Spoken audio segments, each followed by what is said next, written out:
నోవహు దినములలో జలప్రళయం కలగటానికి ముందు కానీ ఇలాంటి బోధకులు లేరు, ఇలాంటి ధర్మశాస్త్రము లేదు, ఇలాంటి ఆత్మ నడిపింపు లేదు.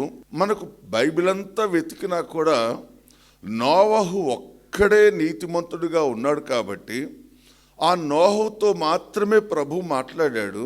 ఈ ఓడ ఎందుకు కడుతున్నారు అంటే ఇలాగ జలప్రళయం వస్తుందట, దేవుడు చెప్పాడు, అందుకే నేను కట్టుకుంటున్నాను, నా ఇంటి కొరకు కట్టుకుంటున్నాను నేను ఇది. ఒకవేళ మీకు కూడా నా మాటల మీద విశ్వాసం ఉంటే, దేవుడు నాతో చెప్పాడని మీరు నమ్మితే, మీరు కూడా మీ ఇంటి కొరకు ఒక ఓడను కట్టండి, తప్పకుండా ఆ రోజు మీ కుటుంబాలు మీరు సేవ్ అవుతారని అతడు ఒక్కడే చెప్పాడు తప్ప మరెవ్వరూ చెప్పినట్టుగా లేదు, ఇది లేఖనాల ప్రకారంగా.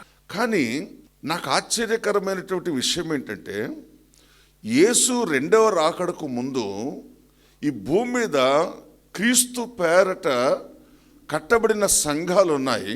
ఆ సంఘంలో చేర్చబడిన వాళ్ళందరూ కూడా పరిశుద్ధాత్మ దేవుడు వింటున్నప్పుడు ప్రమాణం చేసినటువంటి ప్రజలు కదా ఇప్పుడు ఉన్నారు.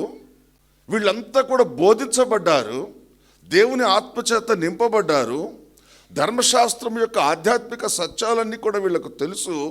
ఒక్కసారి కాదు, జీవిత కాలం అంతా పదే పదే పదే వీళ్లకు బోధించబడిన తర్వాత కూడా మరలా ప్రభు వచ్చేటప్పుడు మరలా ఆ జలప్రళయం నాటి పరిస్థితులలో ప్రియులారా ప్రజలు ఎలాగున్నారట, తినుచు త్రాగుచు పెళ్లికిస్తూ పెళ్లి చేసుకుంటూ ఇల్లు కట్టుకుంటూ గృహప్రవేశాలు చేసుకుంటూ ప్రియులారా ఉంటారే తప్ప, ఆ ప్రస్తావన ఎందుకు చేశాడంటే వీళ్ళు వీటి మీదనే కాన్సన్ట్రేషన్ చేస్తారు తప్ప అసలు నేను రాబోతున్నాను, నా కొరకైన సిద్ధపాటు అవసరము అనేటువంటి ఆలోచన ఒక్కడికి ఉండదని చెప్పినప్పుడు నేను ఆశ్చర్యపోయాను.